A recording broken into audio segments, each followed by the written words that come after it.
ഈ വീടിന്റെ ഓണർ സിന്ധു ചേച്ചിയാണ് ഇപ്പൊ നമ്മുടെ കൂടെ ഉള്ളത്.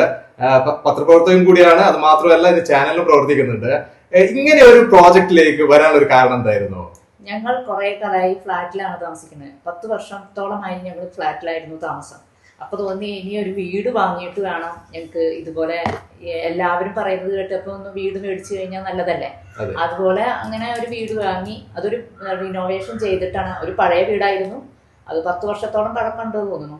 അപ്പൊ ആ വീട് മേടിച്ചിട്ട് ഇപ്പൊ പുതിയതാക്കാൻ വേണ്ടിയിട്ട് എസാ ഹോംസ് അവരാണ് ഇതിനെ എല്ലാ വർക്കും ചെയ്തേക്കുന്നത്. ഇന്റീരിയർ വർക്കൊക്കെ അവരുടെയാണ്. അവരെ ഏൽപ്പിച്ചാ കൊടുത്തു. പിന്നെ എല്ലാം അവരായി. അവരുടെ ഓരോ കാഴ്ചപ്പാടിൽ എന്താ തോന്നുന്ന വെച്ചാൽ എന്ത് വേണമെങ്കിൽ ചെയ്തോളാൻ എന്റെ ചേട്ടൻ ചന്ദ്രേട്ടൻ പറഞ്ഞു. അങ്ങനെയാണ് ഞങ്ങൾ ഇങ്ങനെ ഈ ഇതിനെ ഇറങ്ങി തിരിച്ചത്. ഇപ്പൊ നിങ്ങൾക്കും മനസ്സിലായിട്ടുണ്ടാവുമല്ലോ. തീർച്ചയായിട്ടും എത്രമാത്രം മാറ്റങ്ങളാണ് ഒരു വീട്ടിൽ വന്നിട്ട്. പഴയ വീട് കാണുമ്പോഴും പുതിയ വീട് കാണുമ്പോഴും ഇപ്പോഴത്തെ വീട് കണ്ടപ്പോഴും നിങ്ങൾക്ക് മാറ്റം ചെയ്തിട്ടുണ്ട്. എല്ലാം തയ്യാറായി നല്ലൊരു ഇതാക്കിയിട്ട് തന്നത് എസാ ഹോംസിന്റെ കുട്ടികൾക്ക് ഞങ്ങളുടെ അഭിനന്ദനം.